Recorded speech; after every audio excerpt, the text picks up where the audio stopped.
আসসালামু আলাইকুম। প্রিয় দর্শক, অন্য মঞ্চের আলাপ চাইতায় আপনাদের সকলকে আমন্ত্রণ জানাচ্ছি। আজ দুপুরের পর থেকে বাংলাদেশের রাজনীতি অনেক উত্তাল হয়ে গেছে। বাংলাদেশের রাজনৈতিক অঙ্গনে একটা উত্তাল পরিস্থিতি আমরা দেখতে পাচ্ছি। জামাত, এনসিপি, বিএনপি, এছাড়াও আরো যারা জঙ্গি সন্ত্রাসী সংগঠন আছে, সত্যি কথা বলতে পাগল হয়ে গেছে। এদিক সেদিক ছুটাছুটি করছে, কেউ বিভিন্ন দূতাবাসে যাচ্ছে, পাকিস্তান দূতাবাস, মার্কিন দূতাবাস, ফ্রান্স দূতাবাস, বিভিন্ন দূতাবাসে দৌড়াদৌড়ি করছে। কারণ খুব শীঘ্রই কিছু একটা হতে যাচ্ছে। বিশেষ করে যারা জুলাই আগস্টের সেই তথাকথিত জঙ্গি আন্দোলনে নেতৃত্ব দিয়েছিল, সেই জঙ্গি আন্দোলনে সব ধরনের সমর্থন দিয়েছিল, অর্থনৈতিক সহায়তা করেছিল, নিজে উপস্থিত থেকে ভূমিকা রেখেছিল, এদের মধ্যে মারাত্মক ভয় ঢুকে গেছে। কারণ একটাই, আপনারা জানেন বঙ্গবন্ধু কন্যা জননেত্রী দেশরত্ন শেখ হাসিনা উনি 2 মাস পূর্বে বললেন মাথা উঁচু করে বীরের বেশে বাংলাদেশে ফিরবেন। কিন্তু সেই সময় তিনি একবারের জন্যও বলেননি তিনি ঠিক কবে ফিরবেন, কোন মাসে ফিরবেন, কোন সালে ফিরবেন, কত তারিখে ফিরবেন। এরপরেও জুলাই সন্ত্রাসী বিএনপি, জামাত, এনসিপি এরা ভয়ে উন্মাদ হয়ে আওয়ামী লীগের বিভিন্ন পর্যায়ের নেতাকর্মীদেরকে গ্রেফতার করছে, মব করছে, মিথ্যা মামলা দিচ্ছে, হত্যা করছে। লাশের সংখ্যা দিন দিন বেড়েই চলেছে। আপনারা জানেন তুরাগে 3 জনকে হত্যা করা হলো, 4 জন গুম, এখনো তারা কোথায় আছে জানি না। রাষ্ট্রপক্ষ সম্পূর্ণ ঘটনা অস্বীকার করলো, পুলিশ অস্বীকার করলো। তুরাগের ঘটনার ঠিক কয়েক ঘন্টার ব্যবধানে বঙ্গবন্ধু কন্যা শেখ হাসিনা উনি একটা ঘোষণা দিয়ে দিয়েছেন। এই ঘোষণার পর বাংলাদেশে এই কয়েক ঘন্টার ব্যবধানে অনেকগুলা ঘটনা ঘটেছে। উনি কি ঘোষণা দিয়েছে অনেকে আপনারা জানেন। উনি ঘোষণা দিয়েছেন, আমি পরিষ্কারভাবে বলতে চাই, প্রতিটি বাধা এবং প্রতিটি ষড়যন্ত্র কাটিয়ে আমি এবছরই আমার দেশে ফিরে আসব। আজ যখন বঙ্গবন্ধু কন্যা ঘোষণা দিলেন, জুন মাসের 28 তারিখ, অর্থাৎ জুন মাস শেষ, July, August, September, October, November, December, 6 মাস। এবছরের বাকি 6 মাস অর্থাৎ বঙ্গবন্ধু কন্যা আগামী 6 মাসের মধ্যে বাংলাদেশে ফিরে আসবেন। বঙ্গবন্ধুর মেয়ে ঘোষণা দিয়েছেন মানে উনি আসবেন। আর ওনার মতো ব্যক্তি, ওনার মতো বিচক্ষণ দূরদর্শী নেতৃত্ব কখনোই সব হিসাব নিকাশ, সব ধরনের সমীকরণ না মিলিয়ে এই ধরনের ঘোষণা দেওয়ার কথা না। উনি দিতেন না। উনি জানেন উনি ফিরতে পারবেন, কিংবা ফিরে আসার জন্য সকল এন্তেজাম অর্থাৎ আয়োজন সম্পন্ন করা হয়ে গেছে। যার কারণে তিনি ঘোষণা দিয়েছেন এবছরেই সকল ষড়যন্ত্র, সকল বাধা কাটিয়ে আমি আমার দেশে ফিরে যাব। এই ঘোষণার পর থেকে অনেকের অনেক কিছু হয়ে গেছে, কিন্তু একটা মানুষের লোক হয়ে গেছে। সেটা বাংলাদেশের বর্তমান প্রধানমন্ত্রী জনাব তারেক রহমান অস্থির হয়ে গেছেন। এই ঘোষণার পর স্বরাষ্ট্রমন্ত্রী সালাউদ্দিনকে ডেকে নিয়ে সেনা প্রধানের সাথে কথা বলেছে জনাব তারেক। গোয়েন্দা সংস্থা, specially DGFI, DB, SB, NSI, police, অর্থাৎ প্রত্যেকটা উইংসকে নির্দেশনা দিয়েছেন আওয়ামী লীগের কারা কারা ঢাকা শহরে অবস্থান করছে, কারা কারা আওয়ামী লীগকে সুসংগঠিত করার জন্য নিয়োজিত আছে, কারা আড়াল থেকে আওয়ামী লীগকে সহায়তা করছে, আওয়ামী লীগের নেতাকর্মীরা কোন এলাকায়, কোন বাসায়, কার মাধ্যমে কোথায় অবস্থান করছে, সবকিছু খুঁজে বের করো, আইন প্রয়োগ করো, তাদেরকে গ্রেফতার করো, তাদেরকে জেলে ঢুকাও, যাতে করে তাদের মিশন সফল না হয়। ঢাকা শহরের অর্থাৎ ঢাকা মহানগর উত্তর এবং দক্ষিণের প্রত্যেকটা থানায় নির্দেশনা দেওয়া হয়ে গেছে, যেখানে আওয়ামী লীগ পাবে সেখানেই গ্রেফতার করতে হবে। এছাড়াও Dhaka metropolitan police commissioner, Dhaka রেঞ্জের ডিআইজি, এসপি, ডিসি প্রত্যেককেই স্পষ্ট নির্দেশনা দেওয়া হয়েছে আওয়ামী লীগের মিছিল কোথাও হলে প্রত্যেকটা মিছিল থেকে যারা যারা অংশ নেবে তাদেরকে গ্রেফতার করতে হবে যে কোনো মূল্যে। যারা পারবে না তাদের চাকরি নিয়ে টানাটানি শুরু হয়ে যাবে। ডিজিএফআই কে নির্দেশনা দেওয়া হয়েছে ভারতের সাথে, অর্থাৎ ভারতে অবস্থানরত আওয়ামী লীগ নেতাকর্মীদের সাথে দেশের কারা কারা যোগাযোগ স্থাপন করে সুসংগঠিত করার চেষ্টা করছে তাদেরকে দ্রুত সময়ের মধ্যে বের করে গ্রেফতার করতে হবে। অর্থাৎ এই ঘোষণার পর থেকে বিরোধী দল, সরকারি দল, বিএনপি, জামাত এক হয়ে গেছে। এটা হবার ছিল, কারণ তারা তো সংসদে একটা নাটক মঞ্চায়ন করে বাংলাদেশের মানুষকে বুঝিয়েছে আমরা অনেক বড় বিরোধী দল, দ্যাটস ইট। তাদের মধ্যে একটা এই কয়েক ঘন্টার ব্যবধানে আলাপ আলোচনা হয়ে গেছে, যে কোনো মূল্যে লীগ ঠেকাও, শেখ হাসিনাকে ঠেকাও। আপনাদের উদ্দেশ্যে একটা কথা, শেখ হাসিনাকে যদি বাংলাদেশের মানুষ প্রত্যাখ্যান করে থাকেন, শেখ হাসিনাকে যদি বাংলাদেশের মানুষ মেনে না নেয়, আওয়ামী লীগ বাংলাদেশে যদি রাজনীতি করার সুযোগ না পায়, বাংলাদেশের মানুষ যদি না দেয়, সেক্ষেত্রে আপনাদের এত শঙ্কার কারণ কি? এত আতঙ্কগ্রস্ত কেন আপনারা? শেখ হাসিনা ফিরে আসবেন কি আসবেন না সেটা বাংলাদেশের মানুষ ডিসাইড করবে। তাকে অবস্থান করতে দেবে কি দেবে না, তাকে রিসিভ করতে এয়ারপোর্টে যাবে কি যাবে না, এটা বাংলাদেশের মানুষ নির্ধারণ করবে। এটা বঙ্গবন্ধু কন্যা শেখ হাসিনা উনি নির্ধারণ করবেন। আপনারা নির্ধারণ করার কে? মাথার উপর শত শত মিথ্যা হত্যা মামলা, রাষ্ট্রদ্রোহ মামলা, আন্তর্জাতিক অপরাধ ট্রাইব্যুনালে ভুয়া যেই রায় দেওয়া হয়েছে, মৃত্যুদণ্ড, এইসব কিছু মাথায় নিয়ে তিনি বাংলাদেশে ফিরে আসতে চাচ্ছেন। আর তার ফেরা যেন না হয়, উনি যেন ফিরতে না পারেন, সেটাকে বাধা দেওয়ার জন্য বাংলাদেশের পুলিশ প্রশাসনকে আপনি লেলিয়ে দিচ্ছেন, সেনাবাহিনী লেলিয়ে দিচ্ছেন, পথবালক জামাতের ওয়াকারুজ্জামানকে লেলিয়ে দিচ্ছেন। এগুলা করে কি বুঝাচ্ছেন? আপনার অনেক জনপ্রিয়তা, আপনি অনেক ক্ষমতাশীল। শেখ হাসিনা যদি আজ ঘোষণা দেন আমি আগামী সপ্তাহে বাংলাদেশে ফিরবো অমুক তারিখে, ঢাকা শহরে জনস্রোত আটকানোর মতো সামর্থ্য আছে? 5 আগস্টের 3-4 লক্ষ লোক দিয়ে ঢাকা শহর নিয়ন্ত্রণ করার পর সেনাবাহিনী কিন্তু পিছু হটতে বাধ্য হয়েছিল। ষড়যন্ত্র ছিল। যখন 5-10 লক্ষ লোক ঢাকা শহরে আসবে বঙ্গবন্ধু কন্যার বাংলাদেশে ফিরে আসাকে উপলক্ষ বানিয়ে, তখন তাদেরকে আটকাবেন কিভাবে? এই জনস্রোত আটকাতে পারবেন? পারবেন না। আজ রাত থেকে তারেক রহমানের ঘুম শেষ হয়ে গেছে। বঙ্গবন্ধু কন্যার এক ঘোষণায় তারেক রহমানের ঘুম শেষ, তারেক রহমানের বিচি পুরোপুরি লক হয়ে গেছে। এটাই বাস্তবতা। তিনি তাৎক্ষণিক স্বরাষ্ট্রমন্ত্রী শিলং সালাউদ্দিনকে ডেকে নিয়ে, মন্ত্রী পরিষদের সচিবকে ডেকে নিয়ে মিটিং করেছেন, নির্দেশনা দিয়েছেন পুলিশকে সর্বোচ্চ অ্যাক্টিভ হবার জন্য। ঢাকায় অবস্থানরত আওয়ামী লীগ, যুবলীগ, ছাত্রলীগের যে সকল নেতাকর্মী আছেন, সাবধানে থাকেন। আপনাদের উপর বোলডোজার চলবে, আপনাদেরকে গ্রেফতার করার জন্য সর্বাত্মক প্রচেষ্টা চালাবে বাংলাদেশের বর্তমান আইন শৃঙ্খলা রক্ষাকারী বাহিনী, পেটোয়া বাহিনী। সুতরাং সাবধান হন, সচেতন থাকেন, কৌশলী হন, জয় হবেই। এই জয় রথ থামানোর সাধ্য জনাব তারেক রহমানের নাই। ভালো থাকবে। শেখ হাসিনা বলছেন আওয়ামী লীগের নেতা কর্মীরা ছাড়াও সেসব মিছিলে সাধারণ মানুষরা স্বতঃস্ফূর্তভাবে অংশ নিচ্ছে, মায়েরা সন্তানদের পাশে এসে দাঁড়াচ্ছেন, তাদেরকে সাহস দিচ্ছেন, সমর্থন দিচ্ছেন। এগুলো থেকে স্পষ্ট বোঝা যাচ্ছে আওয়ামী লীগ আবারও উঠে দাঁড়াচ্ছে।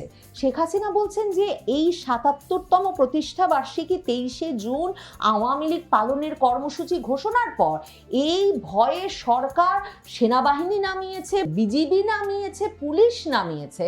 এগুলো সবই প্রমাণ করছে যে সরকার কতটা দুর্বল হয়ে পড়ছে, এবং প্রমাণ হচ্ছে যে এসব শক্তি খাটিয়ে আওয়ামী লীগকে কিছুতেই দমিয়ে রাখা যাবে না।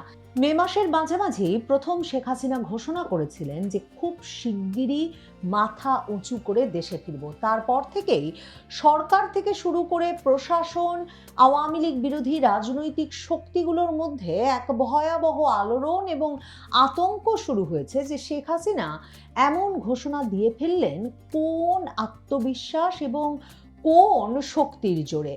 এরপর এখন এসে শেখ হাসিনা প্রথমবারের মতো নিজ মুখে একটি সংবাদ মাধ্যম, ভারতের শীর্ষস্থানীয় সংবাদ মাধ্যম এনডিটিভিকে দেওয়া সাক্ষাৎকারে নিজে একটা তারিখ ঘোষণা করেছেন, একটা ডেডলাইন ঘোষণা করেছেন, একটা সময়সীমা ঘোষণা করেছেন তার দেশে ফেরার। স্পষ্ট ভাষায় শেখ হাসিনা তাঁর এই ইমেইল সাক্ষাৎকারে জানিয়ে দিয়েছেন এবছরেই তিনি নিজ দেশে ফিরবেন। এনডিটিভি খুব স্বাভাবিকভাবেই এমন ঘোষণা যেহেতু শেখ হাসিনা নিজ মুখে প্রথমবারের মতো এলো, কাজেই সেটিকেই তাদের শিরোনাম করেছে I will return to my country this ইয়ার।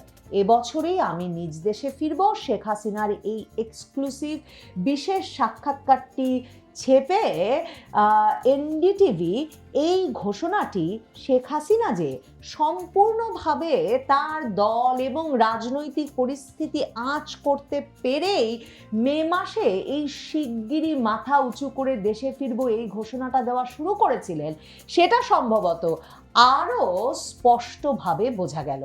এনডিটিভির সাক্ষাৎকারে এনডিটিভির সাংবাদিক সরাসরি বলেছেন যে শেখ হাসিনা এমন একটা সময় পার করছেন, একদিকে তাকে দেশ ছাড়তে হয়েছে, অন্যদিকে তিনি মৃত্যুদণ্ডের মুখোমুখি এখন তার দেশে, তার রাজনৈতিক দল আওয়ামী লীগ নিষেধাজ্ঞার সম্মুখীন। এমন অবস্থায় সাবেক প্রধানমন্ত্রী শেখ হাসিনার জন্য সময়টা যেন কিছুতেই এর চেয়ে বেশি খারাপ হতে পারত না। কিন্তু এনডিটিভি বলছেন শেখ হাসিনা তবু আনফেজড, মানে একেবারে অবিচল আছেন। এবং তিনি বলেছেন যে নির্বাসন থেকে তিনি এবছর দেশে ফিরবেন, কারণ তার দল আওয়ামী লীগ তো একটা রাজনৈতিক দল মাত্র নয়, একটা সংগঠন মাত্র নয়, এটি একটি ফোর্স, এটা একটা শক্তি। এবং শেখ হাসিনা এই সাক্ষাৎকারে বলেছেন যে বাংলাদেশের সংখ্যালঘুদের ওপর যে কোনো হামলা আসলে বাংলাদেশের মুক্তিযুদ্ধের ওপর হামলা, স্বাধীনতার ওপরে হামলা বলে তিনি মনে করেন। এই যে এনডিটিভির সঙ্গে এই এক্সক্লুসিভ ইমেইল ইন্টারভিউটিতে শেখ হাসিনা নানা বিষয়ে কথা বলেছেন। অনেকগুলো খুব নতুন প্রশ্ন এনডিটিভি তার দিকে করেছে, কিন্তু যেটা খুব স্বাভাবিক প্রথম প্রশ্ন, সেটাই এনডিটিভিরও প্রথম প্রশ্ন ছিল যে আপনি প্রায়শই এখন বলছেন আপনি দেশে ফিরবেন, আপনার সমর্থকেরাও এ বিষয়ে খুবই উজ্জীবিত যে খুব শিগগিরই আপনি বাংলাদেশে ফিরবেন, অনেক নেতারা বলছেন এবছরেই ফিরবেন, কিন্তু মৃত্যুদণ্ড মাথায় নিয়ে এই সিদ্ধান্ত আসলে কতটা বাস্তবসম্মত? শেখ হাসিনা বলছেন এটা তো আমার কোনো ব্যক্তিগত ইচ্ছা, উচ্চাকাঙ্ক্ষা কিংবা মানে আমার আকাঙ্ক্ষার সঙ্গে সম্পৃক্ত নয়, এটা অনেক বেশি সম্পৃক্ত বাংলাদেশের মানুষের রাজনৈতিক অধিকার, গণতন্ত্র পুনরুদ্ধার, আইনের শাসন প্রতিষ্ঠা এবং বাংলাদেশে আবারও মুক্তিযুদ্ধের চেতনা ফিরিয়ে আনার সঙ্গে। কারণ শেখ হাসিনা বলছেন আমি রাজনীতিটা ক্ষমতার জন্য করি না, আমি বাংলাদেশের জনগণের জন্য করি এবং বঙ্গবন্ধুর সোনার বাংলা বাস্তবায়নের জন্য করি। কাজেই ওই মৃত্যুদণ্ডের রায় সেটা তো কোনো ন্যায় বিচার না, এটা একটা ইল্লিগাল, বেআইনি, আনকনস্টিটিউশনাল, অসাংবিধানিক এবং রাজনৈতিকভাবে উদ্দেশ্য প্রণোদিত একটা প্রক্রিয়া। কাজেই যখন রাজনৈতিক প্রতিশোধের হাতিয়ার হিসেবে আইন বিভাগকে, বিচার বিভাগকে ব্যবহার করা হয়, তখন সেই বিচার নিয়ে ভাববার কিছু নাই। এর আগেও আওয়ামী লীগকে নেতৃত্ব শূন্য করতে বিচার বিভাগকে রাজনৈতিক প্রতিশোধের হাতিয়ার হিসেবে ব্যবহারের চেষ্টা হয়েছে, তখনও এগুলো ফেল করেছে, ব্যর্থ হয়েছে। এ দফায়ও এই উদ্যোগ ফেল করবে। এবং তিনি বলেছেন যে 1975 সালে তিনি তার পিতামাতাকে হারিয়েছেন, ভাইকে হারিয়েছেন, পুরো পরিবারকে হারিয়েছেন। 21শে আগস্ট তার ওপর গ্রেনেড হামলা হয়েছে, এরপরেও অনেকবার তার ওপর, জীবনের ওপর হামলা হয়েছে, কিন্তু তিনি তো মৃত্যুকে কখনোই ভয় করেন নাই। তিনি বাংলাদেশের জনগণের জন্যই প্রায় পুরো জীবনটা কাজ করেছেন, কারণ বাংলাদেশের জনগণের সঙ্গেই তার জীবনটা ওতপ্রোতভাবে জড়িয়ে গেছে আওয়ামী লীগের সঙ্গে, গণতন্ত্রের জন্য সংগ্রামের সঙ্গে এবং বাংলাদেশের উন্নয়নের সঙ্গে। কাজেই I want to say clearly, আমি স্পষ্টভাবে বলতে চাই, overcoming every obstacle and every conspiracy, সকল বাধা এবং ষড়যন্ত্রকে জয় করে I will return to my country this year, এবছরেই আমি আমার নিজ দেশে ফিরব। এনডিটিভি তখন বলছে যে আপনি কি কোনো ইঙ্গিত পাচ্ছেন, যে মানে এই ইঙ্গিত তো চারদিকে পাওয়া যাচ্ছে যে বাংলাদেশের সরকারের নানা রকম ব্যর্থতা এবং perceived gaps in the Bangladesh government, মানে যেসব খামতি আছে সেসব কারণে আওয়ামী লীগ আবার নতুন করে সমর্থন পাচ্ছে, কারণ এটাকে একটা রাজনৈতিক সাফল্যে পরিণত করার, এই যে সমর্থন বাড়ছে আওয়ামী লীগের প্রতি, এটাকে একটা রাজনৈতিক সমর্থনে পরিণত করার সাংগঠনিক শক্তি কি আপনার দলের এখন আছে? তখন শেখ হাসিনা বলছেন আওয়ামী লীগ তো কোনো কাগজের সংগঠন নয়, এটা একটা রাজনৈতিক শক্তি, বাংলার মাটিতে, বাংলার জনগণের ভেতরে, বাংলার ইতিহাস ঐতিহ্যের সাথে জড়িত একটা সংগঠন, এবং যার সঙ্গে বাঙালির যে জাতিসত্তার যে পরিচয় তা অঙ্গাঙ্গিভাবে জড়িত। ৭৭ বছরের ইতিহাসে আওয়ামী লীগের উপর অনেকবার নানা রকম হামলা হয়েছে, নানাভাবে আওয়ামী লীগকে রক্তাক্ত করা হয়েছে, নিষিদ্ধ করা হয়েছে, কিন্তু প্রতিবারই আওয়ামী লীগ জনগণের শক্তিতে ফিরে এসেছে। কাজেই কারো ব্যর্থতা বা সাফল্য, মানে এখনের সরকার ব্যর্থ হচ্ছে কি সফল হচ্ছে, এর ওপর আওয়ামী লীগের রিটার্ন ডিপেন্ড করে না, নির্ভর করে না। আওয়ামী লীগ নিজেই জনগণকে সাথে নিয়ে তার নিজের পথ তৈরি করে নিতে পারে, কারণ সবসময় জনগণের সমর্থন আওয়ামী লীগের সঙ্গে আছে। শেখ হাসিনা বলেছেন যে তার নেতাকর্মীদের প্রতি ৭৭তম প্রতিষ্ঠা বার্ষিকীতে তাই তার একটা একটাই অনুরোধ, আহ্বান যে মানুষের পাশে থাকতে হবে এবং ঐক্যবদ্ধ থাকতে হবে। শেখ হাসিনা বলছেন যে আওয়ামী লীগ জনগণের সাথে ছিল, আছে এবং থাকবে। কাজেই এই জনগণের শক্তিতে আওয়ামী লীগ আবার উঠে দাঁড়াবে, আবারও প্রবল শক্তিমত্তায় বাংলাদেশের রাজনীতিতে ফিরবে।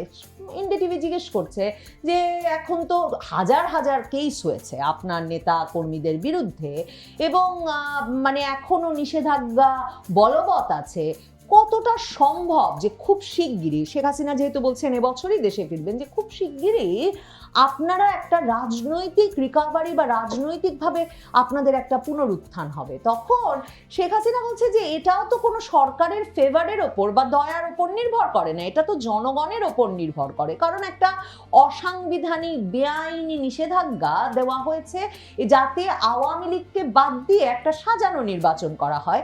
তারা হয়তো পার্টি অফিস বন্ধ করেছে, তারা রাজনৈতিক কার্যক্রম নিষেধাজ্ঞা বলবৎ রেখেছে সাময়িকভাবে, কিন্তু তারা তো আওয়ামী লীগকে মুছে ফেলতে পারে না। এর মধ্যেই আওয়ামী লীগ উঠে দাঁড়াতে শুরু করেছে। ব্যাপক নির্যাতন এবং দমন চালানো হচ্ছে আইন শৃঙ্খলা রক্ষাকারী বাহিনীগুলোকে দিয়ে, কিন্তু তারপরেও প্রতিদিন বাংলাদেশের বিভিন্ন জেলায়, উপজেলায়, ইউনিয়নে, গ্রামে, বিভিন্ন অঞ্চলে আওয়ামী লীগ এবং তার অঙ্গ সংগঠনগুলোর সমর্থনে মিছিলের পর মিছিল হচ্ছে। শেখ হাসিনা বলছেন আওয়ামী লীগের নেতা কর্মীরা ছাড়াও সেসব মিছিলে সাধারণ মানুষরা স্বতঃস্ফূর্তভাবে অংশ নিচ্ছে, মায়েরা সন্তানদের পাশে এসে দাঁড়াচ্ছেন, তাদেরকে সাহস দিচ্ছেন, সমর্থন দিচ্ছেন। এগুলো থেকে স্পষ্ট বোঝা যাচ্ছে আওয়ামী লীগ আবারও উঠে দাঁড়াচ্ছে। শেখ হাসিনা বলছেন যে এই ৭৭তম প্রতিষ্ঠা বার্ষিকী ২৩শে জুন আওয়ামী লীগ পালনের কর্মসূচি ঘোষণার পর এই ভয়ে সরকার সেনাবাহিনী নামিয়েছে, বিজিবি নামিয়েছে, পুলিশ নামিয়েছে। এগুলো সবই প্রমাণ করছে যে সরকার কতটা দুর্বল হয়ে পড়ছে এবং প্রমাণ হচ্ছে যে এসব শক্তি খাটিয়ে আওয়ামী লীগকে কিছুতেই দমিয়ে রাখা যাবে না। সরকারের উচিত ছিল যে সরকার ভুয়া মামলাগুলো তুলে নেবে, সরকার এই যে একটা বেআইনি নিষেধাজ্ঞা আওয়ামী লীগের ওপর দিয়ে রাখা হয়েছে সেটা তুলে নেবে এবং রাজবন্দীদেরকে মুক্তি দেবে। কিন্তু শান্তিপূর্ণ রাজনৈতিক কার্যক্রম চালাতে না দিয়ে এখনো যে ক্ষমতা দখলকারী পক্ষ একটা সামান্য গণতান্ত্রিক পরিসরও তৈরি করছে না, তার ফলে সাধারণ মানুষের ভেতরে যে অ্যাঙ্গার, যে ক্ষোভ, যে বেদনা এবং গণতন্ত্রের জন্য যে আকাঙ্ক্ষা তৈরি হচ্ছে, তার একত্র হয়ে বাংলাদেশের মানুষই আওয়ামী লীগকে ফিরিয়ে আনার পথ তৈরি করবে। শেখ হাসিনাকে এনডিটিভি জিজ্ঞেস করেছিল যে এমন খবরও তো আছে যে বিএনপির সঙ্গে আপনাদের পর্দার অন্তরালে আওয়ামী লীগকে রাজনীতি ফেরানোর বিষয়ে আলোচনা চলছে, এরকম কোনো ঘটনার কি সত্যি সত্যতা আছে? শেখ হাসিনা বলছেন যে এ ধরনের মানে প্রোপাগান্ডা, গুজব সবসময় ষড়যন্ত্রকারীরা ছড়ায় যাতে সাধারণ মানুষকে বিভ্রান্ত করা যায়। কিন্তু আমার অবস্থান খুব স্পষ্ট। আমার অবস্থান হচ্ছে বাংলাদেশের গণতন্ত্র, বাংলাদেশের জনগণের বা আওয়ামী লীগের রাজনৈতিক অধিকার, জনগণের ভোটাধিকার কিংবা বিচার, এগুলো কোনো গোপন সলা পরামর্শ বা দর কষাকষির বিষয় নয়, সিক্রেট বার্গেনিং এর বিষয় নয়। এগুলো জনগণের সাংবিধানিক অধিকার। কাজেই কেউ কোনো ফেভার করবেন না যখন তিনি আসলে আওয়ামী লীগের ওপর থেকে নিষেধাজ্ঞা তুলে নেবেন। সেটা একটা গণতান্ত্রিক রাষ্ট্রের একেবারে মিনিমাম রিকোয়ারমেন্ট, একেবারে সবচেয়ে স্বল্পতম চাওয়া। Justice is not charity either.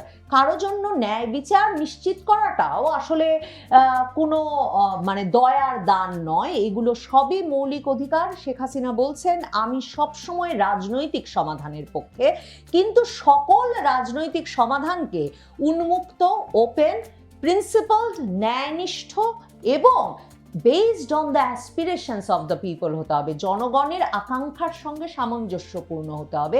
এটা কোনো সিক্রেট ডিল, গোপন চুক্তির বিষয় হতে পারে না। বাংলাদেশ আওয়ামী লীগ কারো কাছ থেকে কোনো রাজনৈতিক দয়া প্রত্যাশা করে না। আওয়ামী লীগ সাংবিধানিক অধিকার ফেরত চায় রাজনীতি করার। শেখ হাসিনাকে জিজ্ঞেস করা হয়েছিল এই সাক্ষাৎকারে যে তিনি নিজে কেমন আছেন এই নির্বাসনের জীবনে, তার সঙ্গে তার কন্যা সাইমা ওয়াজেদের নিয়মিত দেখা হয় কিনা। কারণ সাইমা ওয়াজেদ বিশ্ব স্বাস্থ্য সংস্থার কাজে 2024-এর আগস্টের আগে থেকেই দিল্লিতেই ছিলেন, সেটা মাথায় রেখেই এনডিটিভি সম্ভবত এই প্রশ্ন করেছে। শেখ হাসিনা বলছেন যে দীর্ঘ সময় হয়েছে তার নিজের কোনো ব্যক্তিগত জীবন নাই, তিনি বাংলাদেশের জনগণের জন্যই তার জীবনটাকে উৎসর্গ করেছেন। এখনো বাংলাদেশ একটা খুব কঠিন সময়ে পার করছে এবং শেখ হাসিনা বলছেন তাকে বিশেষভাবে বেদনাহত করে যে এরকম একটা সময়ে তিনি বাংলাদেশের মানুষের পাশে থাকতে পারছেন না, তার হৃদয়টা বাংলাদেশেই পড়ে আছে, পরিবারের সদস্যদের সঙ্গে তার নিয়মিত যোগাযোগ আছে, সে কথাটা তিনি বলেছেন। শেখ হাসিনা বলছেন যে যে মাটিতে তার বাবার কবর, যে মাটির সঙ্গে তার পরিবারের সদস্যদের রক্ত মিশে আছে, যেখানে তার নেতা কর্মীরা এখন ভয়াবহ দমন নির্যাতনের শিকার হচ্ছেন, সেই মাটি থেকে দূরে থাকাটাই এখন সবচেয়ে বড় কষ্ট তার জন্যে।